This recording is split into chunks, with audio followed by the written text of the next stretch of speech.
Hello students, हम लोग third chapter start कर रहे हैं आज। मैं आपको बोर्ड पर नहीं पढ़ा पा रहा हूँ किसी रीज़न से, बट आपको समझ में आएगा, आप लोग ध्यान से देखिएगा। 2 चैप्टर हम लोग पढ़ चुके हैं। फर्स्ट और सेकंड चैप्टर के आप लोगों ने क्वेश्चंस भी किए होंगे, आई होप। अब हम थर्ड चैप्टर स्टार्ट करते हैं, which is current electricity. Current electricity is a very important chapter, also it is a very interesting chapter. बहुत अच्छा लगेगा, बहुत सारे न्यूमेरिकल्स हैं इसमें और बहुत इंटरेस्टिंग चैप्टर है, आप लोग ध्यान से देखिएगा। 10th क्लास तक भी आप लोग करंट इलेक्ट्रिसिटी के बारे में बहुत कुछ पढ़ चुके हैं। आप लोगों को ध्यान है कि करंट की डेफिनेशन क्या होती है, करंट से रिलेटेड छोटे मोटे न्यूमेरिकल्स भी आपने किए हैं, जिसमें रजिस्टर्स होते थे, कॉम्बिनेशंस ऑफ रजिस्टर होते थे, सीरीज कॉम्बिनेशन, पैरेलल कॉम्बिनेशन। ये सारी चीज़ें इस चैप्टर में भी अपन पढ़ेंगे और उससे कुछ और आगे लेवल का भी अपन लोग पढ़ेंगे। ठीक है, ध्यान से देखिए आप लोग। सबसे पहले हम बात करते हैं करंट की। करंट की डेफिनेशन बताइए बेटा, क्या होती है करंट की डेफिनेशन? आप सब लोगों को पता है करंट की डेफिनेशन क्या होती है? Rate of flow of charge, rate of flow of charge in a particular direction is called current, is called current। अब ये rate of flow of charge में रेट वर्ड क्या है, ये चार्ज वर्ड क्या है, और ये पर्टिकुलर डायरेक्शन ये क्यों ऐड किया गया है, इसके बारे में अपन सोचते हैं। करंट कहाँ से फ्लो करती है? 2-3 तरह के मटेरियल होते हैं, कंडक्टर होता है, इंसुलेटर होता है, सेमीकंडक्टर होता है। उसमें करंट कहाँ से फ्लो होगी? कंडक्टर से बहुत अच्छी करंट फ्लो होती है, इंसुलेटर से करंट फ्लो नहीं होती है, ये अपने को पता है। अब कंडक्टर से करंट क्यों फ्लो होती है और इंसुलेटर से करंट क्यों फ्लो नहीं होती है, उसके भी कुछ रीजंस है, वो भी अपन देखते हैं। ठीक है, लेकिन एक कंडक्टिंग वायर मैंने लिया, एक कंडक्टिंग वायर लिया मैंने, कॉपर वायर है, माना कि दिस इज अ वायर और this is a wire.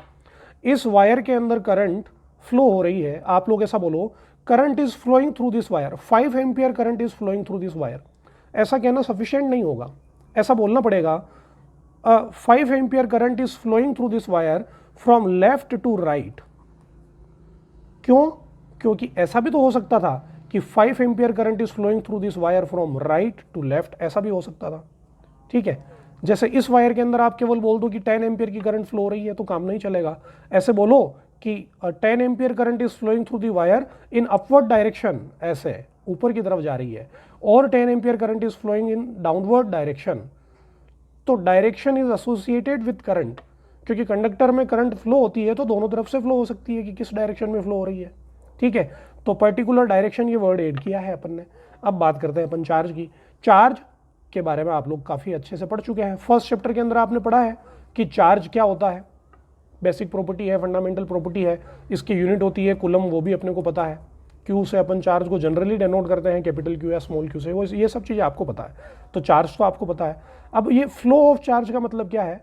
Charge चलेगा, चार्ज चल रहा है, चार्ज इज मूविंग, चार्ज एक जगह से दूसरी जगह पर जा रहा है, चार्ज फ्लो कर रहा है, यानी कि करंट फ्लो हो रही है। जब भी चार्ज एक जगह से दूसरी जगह पर जाएगा, जब भी चार्ज फ्लो करेगा, जब भी चार्ज मूव करेगा, उसकी वजह से होगी करंट। जैसे ये एक कंडक्टर है, माना कि, हालांकि ये कंडक्टर नहीं है, इस पेन को आप मान लो कंडक्टर। ठीक है, इस पेन को अगर कंडक्टर माना, क्या अपन इसको चार्ज दे सकते हैं क्या? बिल्कुल हाँ, अपन इसको चार्ज दे सकते हैं। इसको चार्ज दिया, अच्छा चार्ज दे सकते हैं का मतलब क्या? इसको अपन चार्ज कर सकते हैं, मेथड्स ऑफ चार्जिंग से अपन इसको चार्ज कर सकते हैं। अब इसके ऊपर माना कि चार्ज आ गया है 5 कूलम। अब ये पेन अगर कहीं पर जा रहा है, ये पेन मूव करता है, पेन कहीं पर भी जाता है, तो पेन इज मूविंग, तो पेन पर चार्ज है, तो अपन ऐसा बोल सकते हैं कि चार्ज इज मूविंग, बात तो एक ही हुई। तो चार्ज चल रहा है, चार्ज मूव कर रहा है, और चार्ज का मूव होना, चार्ज का चलना, चार्ज का फ्लो होना, दिस इज कॉल्ड करंट। तो इसकी वजह से करंट है। लेकिन ये कौन से टाइप की करंट है, ये भी अपन पढ़ेंगे। किस तरह से चार्ज फ्लो कर सकता है, ये सारी चीज़ें सोचने वाली बात है। ठीक है, तो एक तो किसी ऑब्जेक्ट पर चार्ज है, जैसे ये ऑब्जेक्ट है, इस ऑब्जेक्ट पर चार्ज है और ऑब्जेक्ट खुद ही चल रहा है, तो इसकी वजह से करंट होगी। लेकिन अपन इसके अंदर ये वाली करंट नहीं पढ़ने वाले, अपन पढ़ने वाले कंडक्टर में फ्लो होने वाली करंट। कंडक्टर अपनी जगह पर है, उसके अंदर चार्ज फ्लो कर रहे हैं, ये अपन पढ़ने वाले हैं। ठीक है, अब इसके लिए अपन एक टर्म डिफाइन करते हैं, चार्ज कैरियर। ये चार्ज कैरियर क्या होता है भाई? ऐसे चार्ज जो करंट फ्लो होने के लिए रेस्पॉन्सिबल होते हैं, charges which are responsible, charges which are responsible for the flow of current. Current flow होने के लिए जो चार्ज रेस्पॉन्सिबल है उनको चार्ज कैरियर बोला जाता है। जैसे एक इलेक्ट्रोकेमिस्ट्री का एग्जांपल बताता हूं मैं आपको।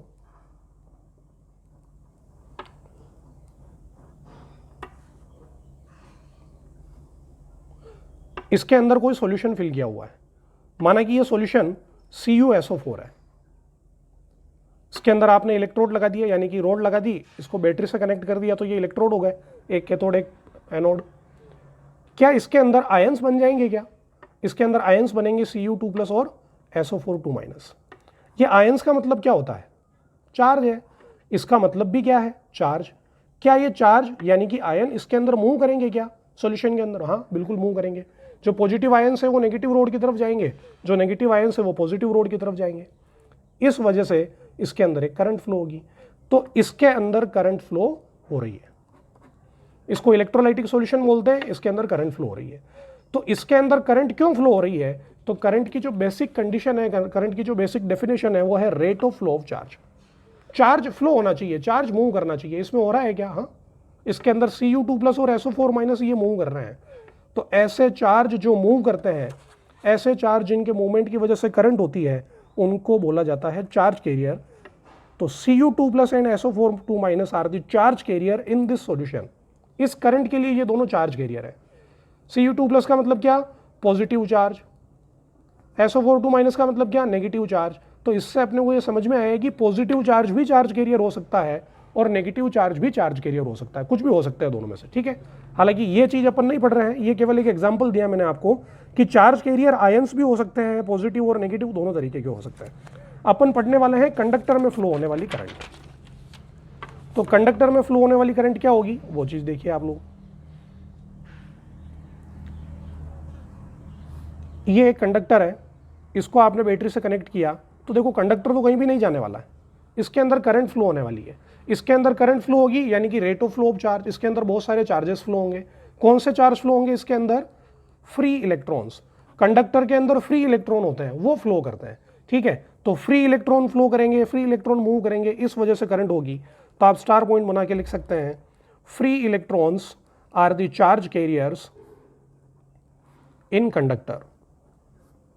चार्ज कैरियर कंडक्टर के लिए कौन होते हैं? फ्री इलेक्ट्रॉन्स इन कंडक्टर, ठीक है। तो इसके अंदर जो बात थी कि पर्टिकुलर डायरेक्शन का मतलब क्या था, चार्ज का मतलब क्या है, चार्ज कैरियर का मतलब क्या है, ये सब अपन ने देखा। अब ये चार्ज की रेट ऑफ फ्लो, ये रेट का क्या मतलब है? तो ये रेट भी बड़ी आसान सी बात है, 11th क्लास के अंदर अपन ने देखा। एक एग्जांपल बताता हूं, मुझे एक पर्सन है ए, एक और पर्सन है बी। दोनों पर्सन को आपने कुछ काम बताया, सेम अमाउंट ऑफ वर्क आपने इन दोनों को दिया।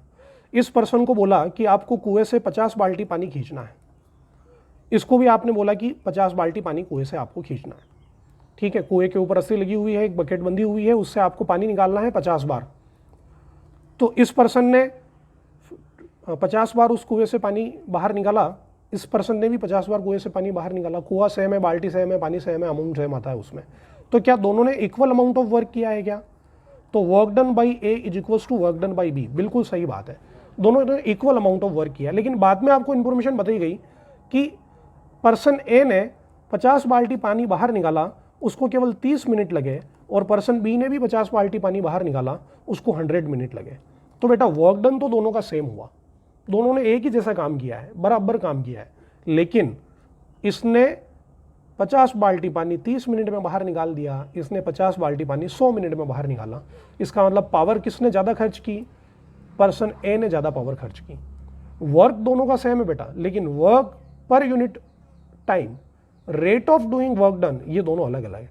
तो जिस तरीके से वर्क और रेट ऑफ वर्क ये दोनों अलग अलग चीज़ें होती है, उसी तरीके से charge and rate of flow of charge ये दोनों अलग अलग चीज़ें हैं। जैसे ये दो वायर है, इस वायर से 2 कूलम चार्ज पास कराना है, इस वायर से भी 2 कूलम चार्ज पास कराना है, ठीक है। अब इस वायर से 2 कूलम चार्ज पास कराया आपने 2 आवर में, एक पॉइंट से दूसरे पॉइंट तक चार्ज को फ्लो कराने में आपको 2 आवर का टाइम लगा और चार्ज का अमाउंट कितना था, 2 कूलम। एक दूसरा वायर है, इसमें भी 2 कूलम चार्ज फ्लो कराया, लेकिन इसके अंदर चार्ज फ्लो कराया 0.01 सेकेंड में। ठीक है, क्या amount of charge flowing through wire दोनों में सेम है क्या? दोनों के अंदर अमाउंट ऑफ चार्ज फ्लोइंग तो सेम है, लेकिन इसके अंदर 2 कूलम चार्ज 2 आवर में फ्लो हुआ, इसके अंदर 2 कूलम चार्ज 0.01 सेकेंड में फ्लो हुआ। तो rate of flow of charge ये दोनों अलग अलग है। इस वायर को टच करोगे आप तो 2 कूलम चार्ज इसमें 2 आवर में फ्लो हो रहा है, यानी कि बहुत ही ज़्यादा धीरे धीरे फ्लो हो रहा है।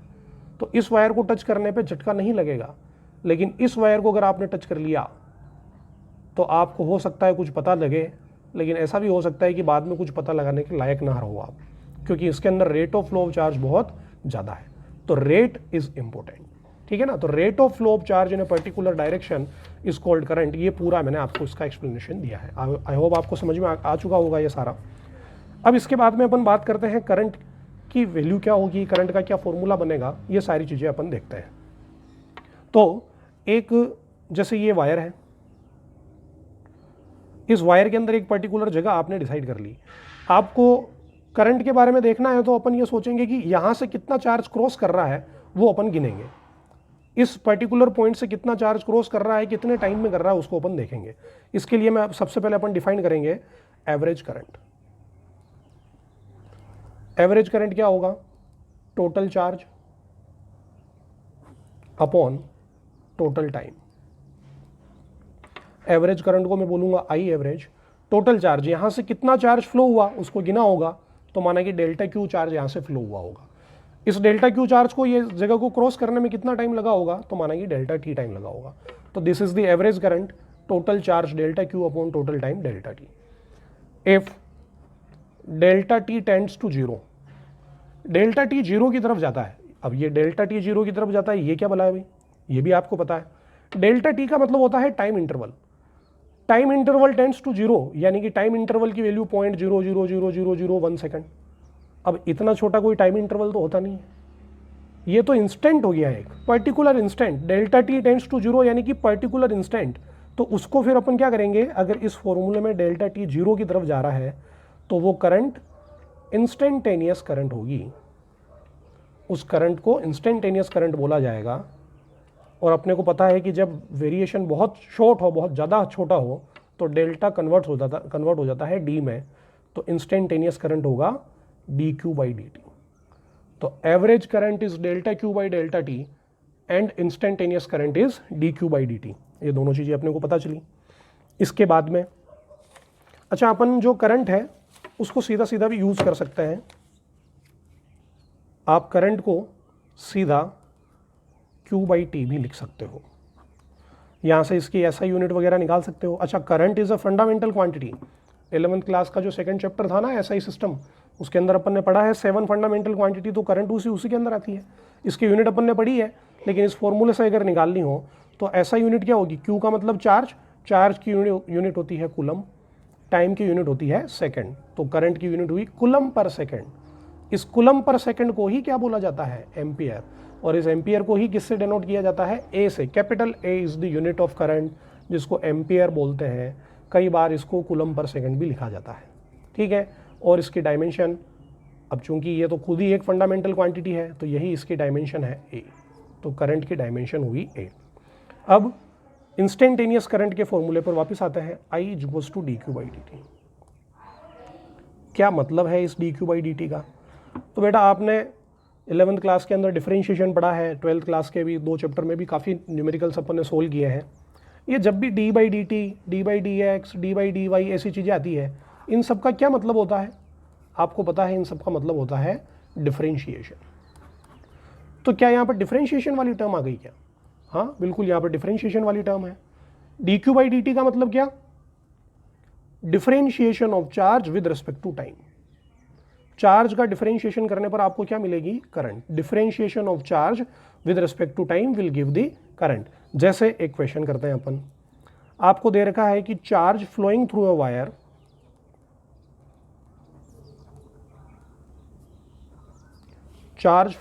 अ वायर is given by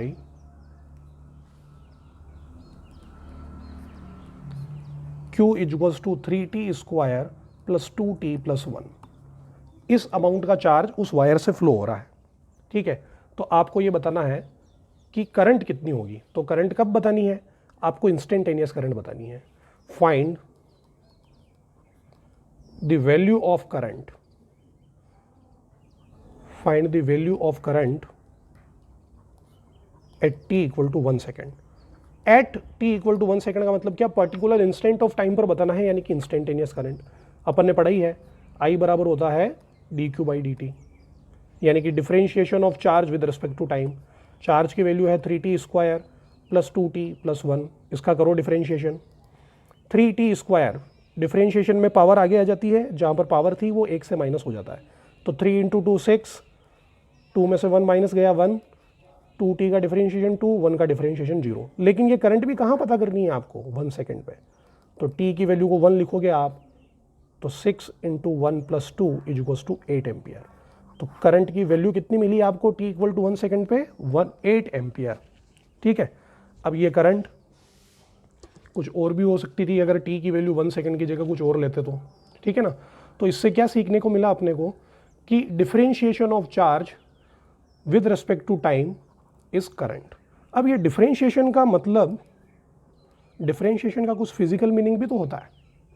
क्या होता है डिफरेंशिएशन का फिजिकल मीनिंग, क्या होता है, स्लोप। डिफरेंशिएशन का फिजिकल मीनिंग होता है स्लोप। अब स्लोप तो किसी न किसी कर्व का होता है, किसी ग्राफ का होता है, बिल्कुल सही बात है। ये y बाई एक्स होता है, ऊपर वाली टर्म जो है वो y एक्सिस पे, नीचे वाली टर्म जो है वो x एक्सिस पे होती है। तो अगर अपन ग्राफ बनाए, y एक्सिस पे लिया q, x एक्सिस पे लिया t।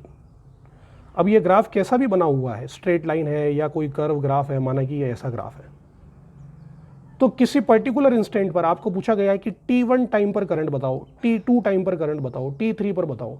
जिस टाइम पर आपको करंट निकालनी है उस टाइम पर आपको निकालना पड़ेगा स्लोप, क्योंकि d बाई dt का मतलब होता है स्लोप, ठीक है। तो आप ऐसे लिख सकते हो स्टार पॉइंट बना के, slope of QT curve will give current at that instant।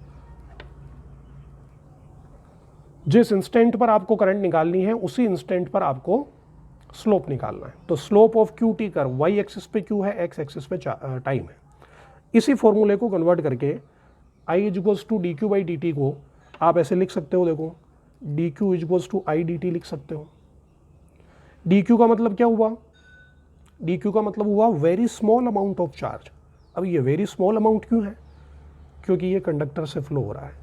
Conductor से फ्लो होने में लगता है टाइम, और टाइम कितना लग रहा है इसको, D T. D T is a very short time interval, very very small time interval. तो बहुत छोटे टाइम इंटरवल में बहुत कम चार्ज ही फ्लो हो पाएगा, ऑब्वियस सी बात है। तो कम टाइम में कम चार्ज फ्लो हो पाया। तो अगर आपको टोटल चार्ज निकालना है तो स्मॉल चार्ज अगर डी क्यू है तो टोटल चार्ज क्यू होगा। डी क्यू का इंटीग्रेशन करने से आपको क्यू मिल जाएगा। डी क्यू की वैल्यू रखोगे, डी क्यू की वैल्यू है आई डी टी। तो integration of I D T will give charge. Limit किसकी लगती है, जिसके आगे डी लग रहा होता है। डी किसके आगे लग रहा है, टाइम के आगे। तो टाइम की लिमिट लगेगी t1 से t2। तो q equals to integration of I D T from t1 to t2। तो दोनों चीजें अपने को समझ में आई। चार्ज का डिफरेंशिएशन करने पर करंट मिलती है और करंट का इंटीग्रेशन करने पे चार्ज मिलता है, क्योंकि differentiation integration are the reverse process. Differentiation का फिजिकल मीनिंग स्लोप होता है, तो बेटा इंटीग्रेशन का भी कोई तो फिजिकल मीनिंग होता है। इंटीग्रेशन का फिजिकल मीनिंग क्या होता है, एरिया। तो अगर आपको ग्राफ दे रखा है I और T के बीच में, ये आई डी टी है ना, तो ग्राफ किसके बीच में होगा, I और T। पहले D Q by D T था तो क्यू टी का ग्राफ था। अगर आपको I और T के बीच का किसी भी शेप का ग्राफ दे रखा है तो आपको क्या निकालना पड़ेगा, चार्ज। तो area under I T curve, area under I T curve will give charge flowing through conductor, charge flowing through conductor. ये भी आपको स्टार पॉइंट बना के लिखना है। अब यहाँ पर अलग अलग टाइम की वैल्यू है, 0, 1, 2, 3, 4।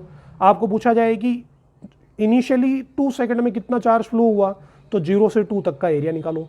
1 से 3 सेकंड में कितना चार्ज फ्लो हुआ, तो 1 सेकंड से 3 सेकंड तक का एरिया निकालो, एंड सो ऑन। इस तरीके से आपको करना है। तो करंट का integration will give charge and charge का डिफरेंशिएशन विल गिव करंट। ठीक है ना, ये अपने को ध्यान रखना है। तो यहाँ तक तो भी फॉर्मूले और कैलकुलेशन की बात। अब आते हैं अपन करंट कैसी क्वांटिटी है, स्केलर क्वांटिटी है या वेक्टर क्वांटिटी है। तो 11th क्लास के 3rd चैप्टर में स्केलर और वेक्टर क्वांटिटी का कोई डिफरेंस अपन ने पढ़ा था। स्केलर क्वांटिटी किसको बोलते हैं और वेक्टर क्वांटिटी किसको बोलते हैं। अपने को पता है ऐसी क्वांटिटी जिसके अंदर मैग्नीट्यूड होता है लेकिन डायरेक्शन नहीं होती है। मैग्नीट्यूड तो है लेकिन डायरेक्शन नहीं है, उसको बोलते हैं स्केलर क्वांटिटी। वेक्टर क्वांटिटी जिसके अंदर मैग्नीट्यूड हो, जिसके अंदर डायरेक्शन हो। अब एक चीज़ और रह रही है, याद है क्या आपको, एक चीज़ और होती है, मैग्नीट्यूड हो, डायरेक्शन भी हो और जो वेक्टर लॉ ऑफ एडिशन को फॉलो भी करता हो। मैग्नीट्यूड भी है, डायरेक्शन भी है, वेक्टर लॉ ऑफ एडिशन को फॉलो भी करता है, उसको बोलते हैं वेक्टर क्वांटिटी। अब करंट क्या है बेटा, वो अपन देखते हैं।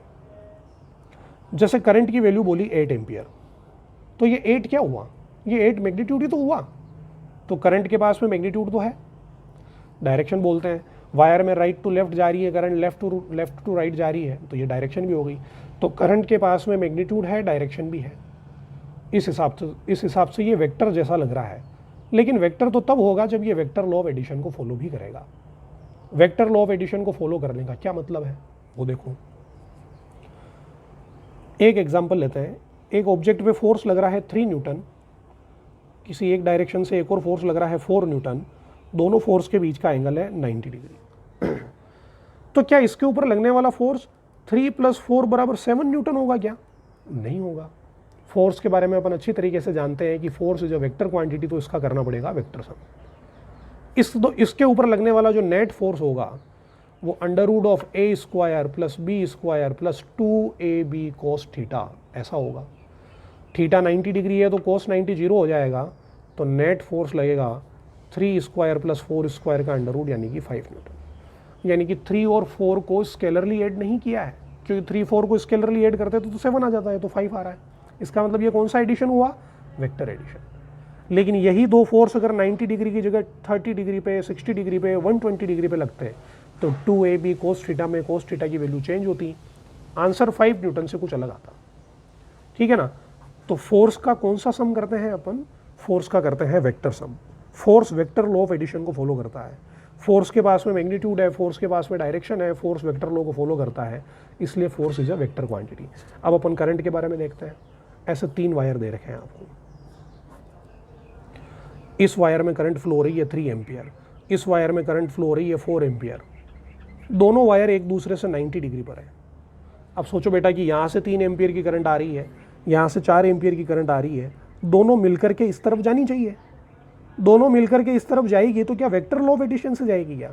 अगर 3 एम्पियर 4 एम्पियर का 90 डिग्री पर वेक्टर एडिशन करोगे तो √3² + 4² से 5 एम्पियर आएगा। क्या इस वायर में 5 एम्पियर की करंट जाती है क्या? नहीं जाती है। 3 और 4 मिला करके 7 एम्पियर की करंट जाती है। अगर आप इस वायर का एंगल 90 डिग्री से चेंज कर दो, 3 एम्पियर 4 एम्पियर और एंगल है 30 डिग्री, तो भी बेटा इस वायर में 7 एम्पियर करंट ही जाएगी। इसका मतलब जो करंट है उसका मैग्नीट्यूड तो है, डायरेक्शन भी है, लेकिन वेक्टर लॉ ऑफ एडिशन को फॉलो नहीं करती है करंट। करंट का कौन सा सम किया जाता है, स्केलर सम किया जाता है। करंट का कौन सा सम किया जाता है, एल्जेब्रिक सम किया जाता है। इसका मतलब current is not a vector quantity. अब वेक्टर नहीं है तो क्या बचा, स्केलर क्वांटिटी। तो स्टार पॉइंट बना के लिखेंगे current is a scalar quantity. Current is a scalar quantity. अब आपको ऐसा पूछा जाए कि करंट वेक्टर और स्केलर में से क्या है, दो ही ऑप्शन दिए कि वेक्टर और स्केलर में से क्या है, तो अपन क्या सेलेक्ट करेंगे, current is a scalar quantity. लेकिन एक चीज और होती है, टेंसर इन दोनों के बीच में। स्केलर मतलब मैग्नीट्यूड तो है लेकिन डायरेक्शन नहीं है, वेक्टर मतलब मैग्नीट्यूड है डायरेक्शन है लेकिन वेक्टर लॉ को भी फॉलो करता है, और टेंसर का मतलब क्या होता है, इसके बीच में। टेंसर मतलब मैग्नीट्यूड है, डायरेक्शन भी है, लेकिन वेक्टर लॉ को फॉलो नहीं करता है। तो basically current is a tensor. लेकिन टेंसर अपने सिलेबस में है नहीं तो ऐसा पूछेंगे नहीं। अगर आपको ऑप्शन दिया हो कि करंट स्केलर टेंसर और वेक्टर में से क्या है, तो अपने को टेंसर सेलेक्ट करना है। टेंसर नहीं दिया हो, केवल स्केलर और वेक्टर में से पूछा हो, तो current is a scalar quantity. इसके बाद में नेक्स्ट टॉपिक आता है करंट डेंसिटी। तो डेंसिटी अपन ने बहुत सारी पढ़ी है, मास डेंसिटी पढ़ी है, चार्ज डेंसिटी पढ़ी है, उसी तरीके से है करंट डेंसिटी। करंट डेंसिटी को डेनोट करते हैं J से। Current flowing per unit area is called current density. Current flowing per unit area is called current density. जैसे ये वायर है, इस वायर का ये क्रॉस सेक्शनल एरिया है A और यहाँ से करंट फ्लो हो रही है I। तो करंट तो फ्लो हुई I, कितने एरिया को क्रॉस करके गई? A एरिया को। तो करंट डेंसिटी इज I/A। अपने फिजिक्स में लेंथ, एरिया और वॉल्यूम अपन वेक्टर मानते हैं, तो ये एरिया वेक्टर होगा। तो अगर वेक्टर फॉर्म में इस फॉर्मूले को लिखा जाए तो current density is equals to I/A, और एरिया वेक्टर है तो ये हो गया वेक्टर। अब करंट तो है स्केलर और एरिया है वेक्टर, तो स्केलर अपॉन वेक्टर, तो बेसिकली ये प्रोडक्ट हुआ। ये 1 अपॉन वेक्टर को अपन प्रोडक्ट ही बोल सकते हैं कि करंट का प्रोडक्ट कर रहे हैं 1/A के साथ में। तो स्केलर का जब वेक्टर के साथ प्रोडक्ट करते हैं तो आंसर वेक्टर ही आता है, इसका मतलब करंट डेंसिटी भी वेक्टर होगा। तो स्केलर फॉर्म में J इक्वल टू I/A और वेक्टर फॉर्म में J vector equal to I/A vector. तो यहाँ से करंट इक्वल टू क्या मिलेगा? J vector into A vector. J vector into A vector, क्या बोल रहे हैं अपन? प्रोडक्ट बोल रहे हैं। किस किस का प्रोडक्ट? J का प्रोडक्ट A के साथ में। J भी वेक्टर है, A भी वेक्टर है, वेक्टर का प्रोडक्ट हो रहा है। वेक्टर प्रोडक्ट दो तरीके के होते हैं, एक होता है क्रॉस प्रोडक्ट, एक होता है डॉट प्रोडक्ट। क्रॉस प्रोडक्ट का दूसरा नाम वेक्टर प्रोडक्ट भी होता है और डॉट प्रोडक्ट का दूसरा नाम स्केलर प्रोडक्ट भी होता है। क्रॉस प्रोडक्ट का रिजल्ट वेक्टर होता है, डॉट प्रोडक्ट का रिजल्ट स्केलर होता है। तो J और A का जो मल्टीप्लिकेशन है वो करंट है। करंट स्केलर क्वांटिटी है, इसका मतलब क्रॉस प्रोडक्ट तो नहीं हो सकता है, डॉट प्रोडक्ट होगा। तो I is equals to J dot A। Dot हटाएंगे तो J A cos theta. Theta is the angle between J and A। क्या मतलब हुआ इस थीटा का, क्या मतलब हुआ इस डॉट का? इसका मतलब ये हुआ बेटा कि जैसे अपन इलेक्ट्रिक फ्लक्स पढ़े थे फर्स्ट चैप्टर के अंदर, याद करो। इलेक्ट्रिक फ्लक्स क्या था? Number of electric field lines passing perpendicularly through an area. जैसे ये एरिया है, इलेक्ट्रिक फील्ड ऐसे पास कर रहा है, तो ये इलेक्ट्रिक फील्ड फ्लक्स में कंट्रीब्यूट करेगा। लेकिन अगर एरिया ऐसा है, इलेक्ट्रिक फील्ड ऐसा है, तो क्या करते थे अपन? कंपोनेंट करते थे। जो कंपोनेंट सरफेस के साथ पैरेलल है उसको मना कर देते थे, जो कंपोनेंट सरफेस के परपेंडिकुलर है उसका फ्लक्स में कंट्रीब्यूशन होता था।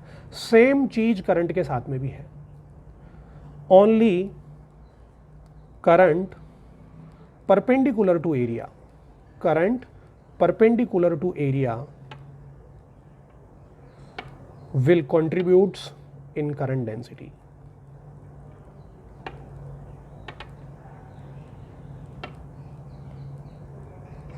इसका मतलब ये एरिया है और करंट ऐसे जा रही है, तो एरिया वेक्टर हमेशा एरिया के परपेंडिकुलर होता है, तो इसका करंट डेंसिटी में कंट्रीब्यूशन होगा।